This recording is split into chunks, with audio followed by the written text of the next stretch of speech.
I think, Adam, the difference between businesses that succeed marginally and succeed wildly over time is it comes down to the abilities leadership team to actually make quality decisions on a daily basis.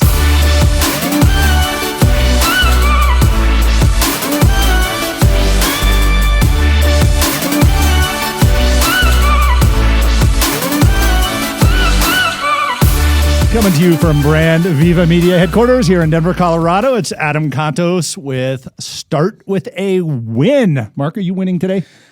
I am #winning. Oh, there you go. I love it. Yeah, I had a cold, I'm the one who's always getting sick on this podcast. What the heck? I don't think you've ever had a cold or like anything. Immune system, baby. I know, dude. It's like proof in the pudding, as they like to say. Get up, you drink right. Your water. Drink your water, your vitamins. Your green drink. It's in the fridge. That's right. I know, exactly. And you too can have an immune system like Adam. There you go. All right. Okay, so we have Adam Hergenrother on the podcast today, and he's the founder and CEO of Adam Hergenrother Companies and has built this thriving organization in less than 10 years by creating a culture where personal growth and work-life integration come first. Through models, systems, culture, training, and community, the organization empowers the leaders of today to develop the leaders of tomorrow. And Hallie Werner serves as Adam's chief of staff and is also the co-author of The Founder and the Force Multiplier, How Entrepreneurs and Executive Assistants Achieve More Together. You guys, welcome to Start with the Win. Glad to have you guys here. I know. This is fun. I mean, first of all, to have two power hitters on the same show, I love it. I love it. So hey, I want to dig into leadership here because we've got two really important components of leaders here. We have the founder, we have the force multiplier. Adam, let me start with you. What are three things that an executive or leader should be doing to be successful? And then how can an executive assistant leverage those things to help you reach goals? Wonderful question. I think number one is, I think a leader, their product are decisions. And so number one is what a leader really should be doing is making three quality decisions every single day. I think, Adam, the difference between businesses that succeed marginally and succeed wildly over time is it comes down to the abilities leadership team to actually make quality decisions on a daily basis. This is why it's never really one moment or one decision that makes a company, be Berkshire Hathaway, right? It's a series of decisions every day that compounding over time and over years adds up to geometrically different in an organization.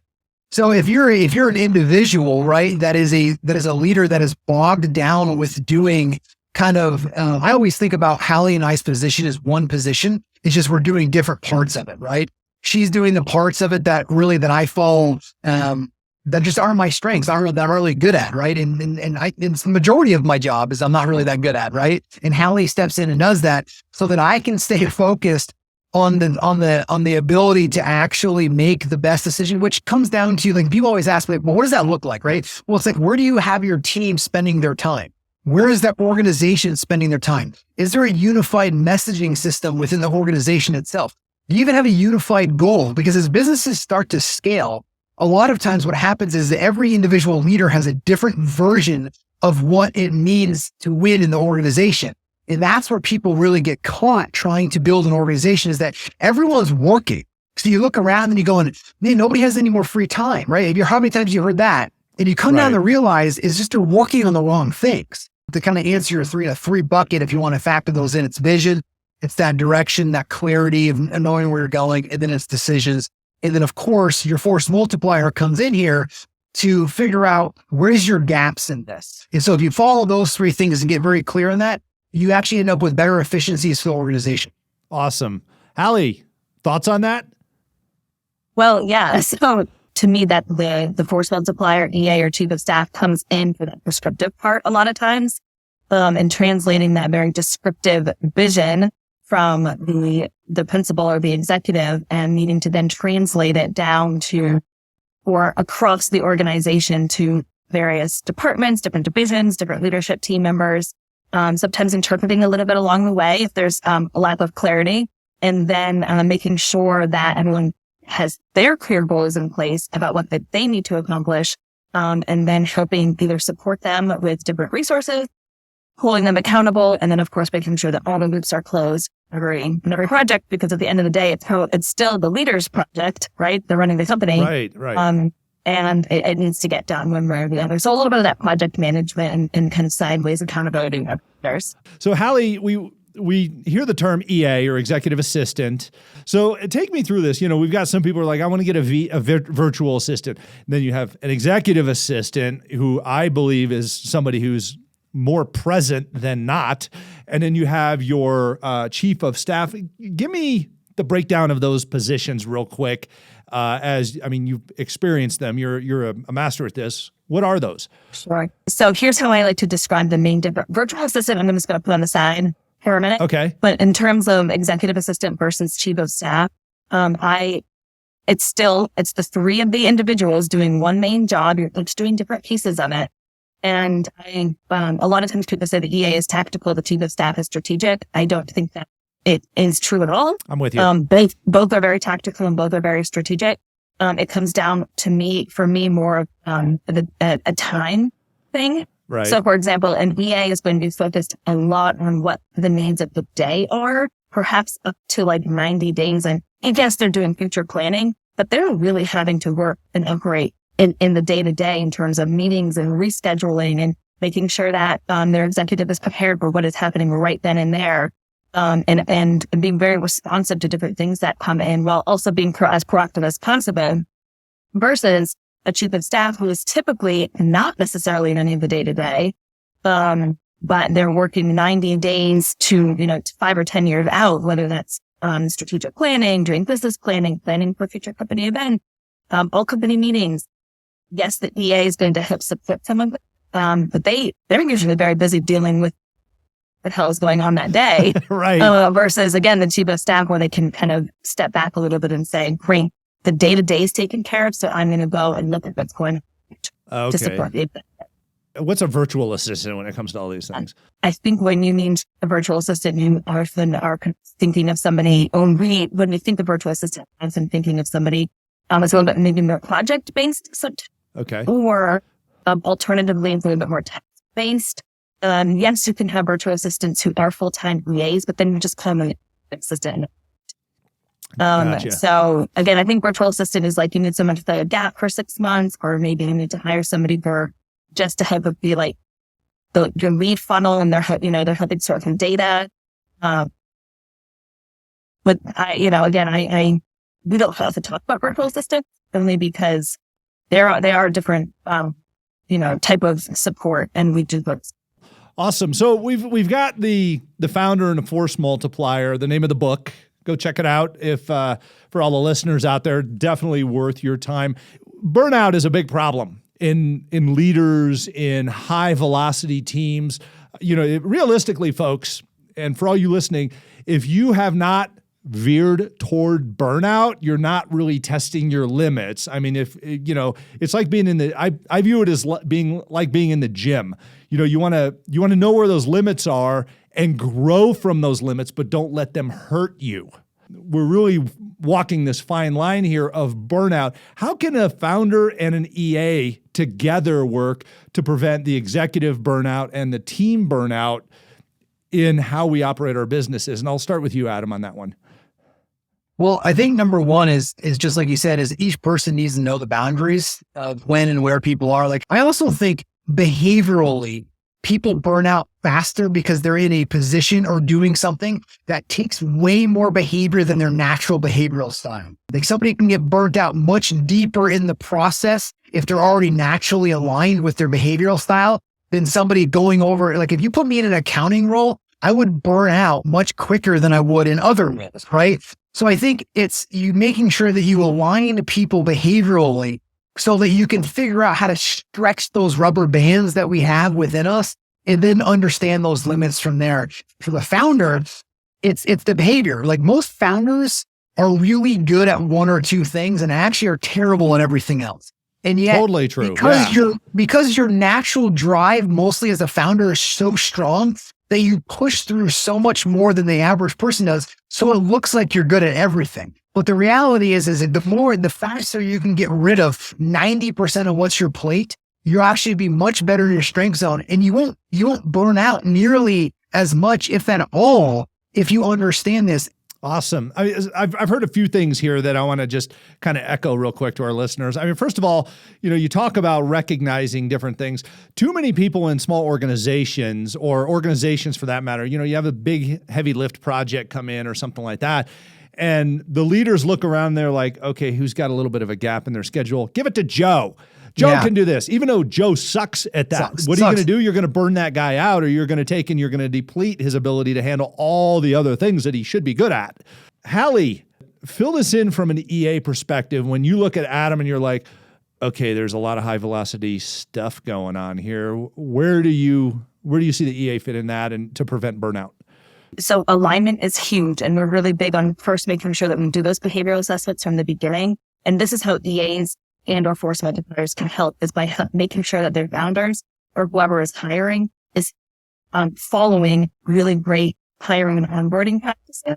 So that one, you're making sure that you're hiring the right person and putting them in a role that aligns with their behavior. Because often founders are not going to necessarily want to follow the hiring process. They're going to want to just maybe move forward faster. And again, ensuring that the schedule is set up such that the leader, whoever their direct reports are having the necessary time with their team members, so that they're keeping a pulse on how they're doing mentally and emotionally, and checking in with them regularly. So we do weekly one-on-ones with any of our direct report. And then we also do what we call our 5 daily ability question. It helps us keep that great pulse on our team, which includes like, how is their mindset every day? And that's places where we can mitigate immediately potential issues of burnout. Give me a quick flyover of the book, please. Adam, go ahead. I'll start with you, but why should someone pick up this book, and what are a couple of the key things that they can expect from it? Yeah, we're really excited about the kind of the updated version of this, because it's really a model designed to work with founders and force multipliers as a guide to strengthen their partnership. Like everyone over the years, everyone comes to us like, how do I find a Hallie? How do I get an Adam? How do I use your models? And so we really just created kind of what we do that works for us and has worked, and laid it out in a really, in a way that is easy to follow and easy for both people to be and read along with, so that they can actually start taking the themes from the book and putting into play in their life. I think there's too many books that are just talk about theories and concepts, which are great. There's nothing wrong with that. But for us, we wanted to get very prescriptive in terms of how do you actually create a better relationship? What does it actually mean to have a force multiplier? What do they actually do? What are the rules? How do I actually look for one? Again, we're trying to eliminate any type of potential mismatch. And then when there is a match, how do we strengthen that partnership? Hallie, anything to add to the book description? I thought it was a great book. And I'm a big fan of the concept. So what do you think, Hallie? Yeah. I mean, everything that Adam said, it's really about that partnership. I think founders want to read the book and have been reading the book, and they're recognizing who they're missing in their organization. So that's a really big part.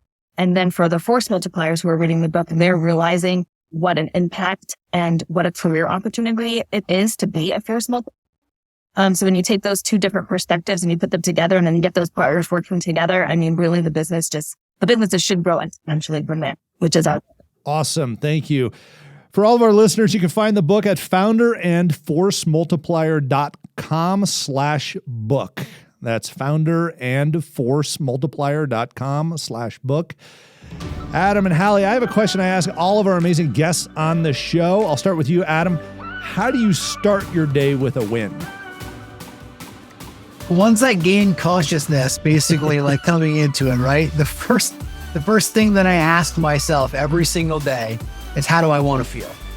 It's the first question that comes to mind, because I think there's going to be challenges, there's going to be obstacles. So I always start my day as, how do I want to feel today? And I want to have joy, I want to have excitement, I want to have creativity, and that's a choice. So I start by asking myself that question every day. And then I get into a series, I meditate for 20 minutes, I do a series of journaling. And then in the wintertime, I skin a mountain. I literally spend about an hour and 45 minutes skidding up a mountain and then coming down, starting at about 5:30 in the morning. So you start emerging in the dark, you get to the top of the mountain when it's light, and you ski down. And I live on a mountain, so it works beautifully. And so if you start your day before 7:30, like I can check the box and I'm good. You have conquered the mountain. Conquered the mountain. Awesome. Hallie, how do you start your day with a win? Oh man, it's like hard to follow that one. So my win in the morning is if I do not get up and check my email right away. That is a massive win for me. Huge win. That is a huge win. Yes. I think a lot of people need to listen to that one. So Yeah, seriously. thanks for being on Start with a Win, guys. Great book. Everybody make sure you check it out and get yourself an executive assistant. A good one. That's right. Hey, if you've enjoyed this content, please think about subscribing in the app that you use to listen to podcasts. If you head over to adamcontos.com, you can get access to exclusive content and join our mailing list. So remember, until next time, start with a win.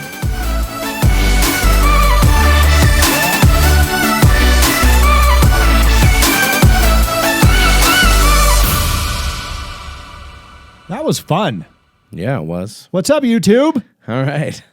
It's the party after the party. The party after. These are everybody who stayed after we That's right. closed down. The bar is open again.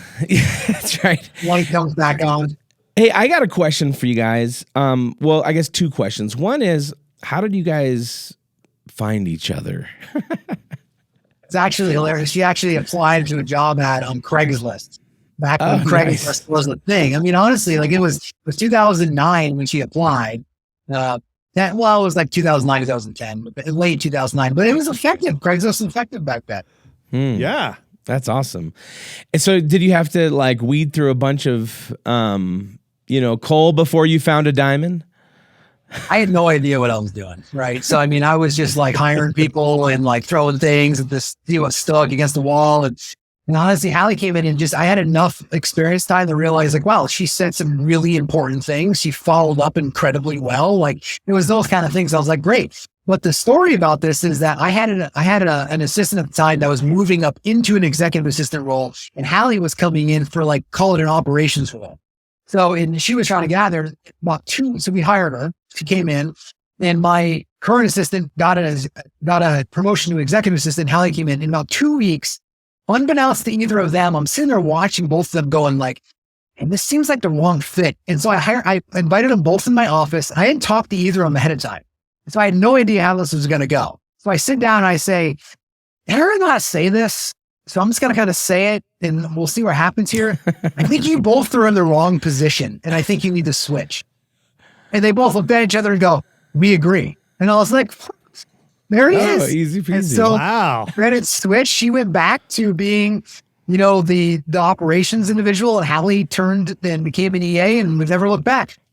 Hallie, do you think that it takes a particular personality type to do that job in that role? Or do you think anybody can be a good fit for that position?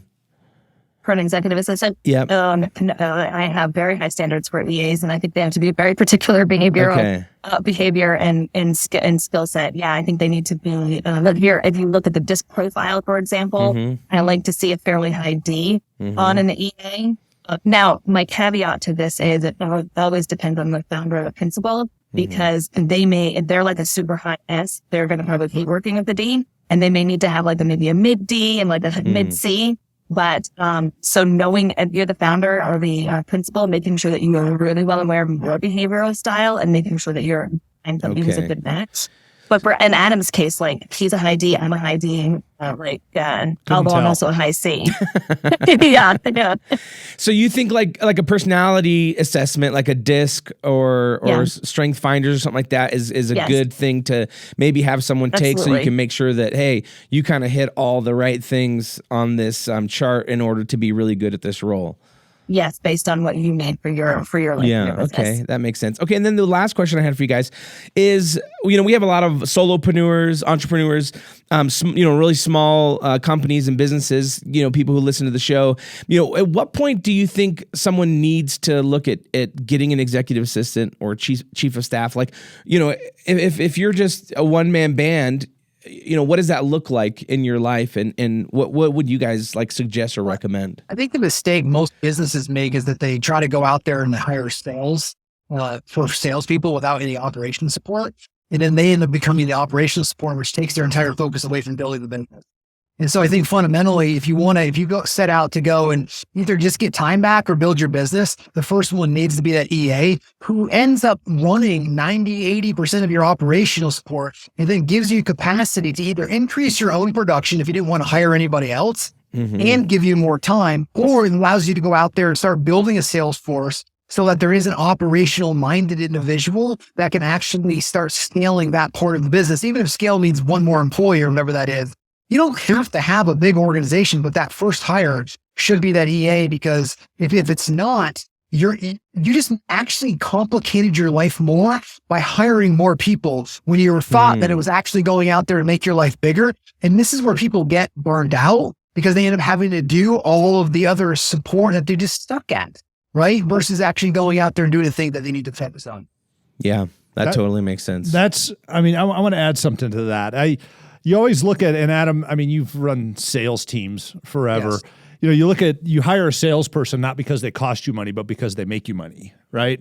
I look at an EA as you hire them not because they cost you time, because they make you time. That's why you hire an EA. Is they're the magic time machine for an executive. I mean, it's a force multiplier, if you will. Whoa, where did that come from? So that's how, I mean, we're all on the same sheet of music here. Absolutely. Folks, if you have any comments, questions about this, make sure you post them in the comments section here or reach out to us. That's right. Make sure you subscribe. Make sure you hit that thumbs up icon if this content was positive and encouraged you and gave you some good ideas of what to do next in your business. And hit that bell icon so you get notified every single time a new episode drops. And we do all sorts of other type of content on here. Adam's got a lot of great tips on, how to write letters or, managing your time. And there's just a lot of good stuff on this channel. So make sure that you subscribe. So, I guess until next time, we'll see you when we see you.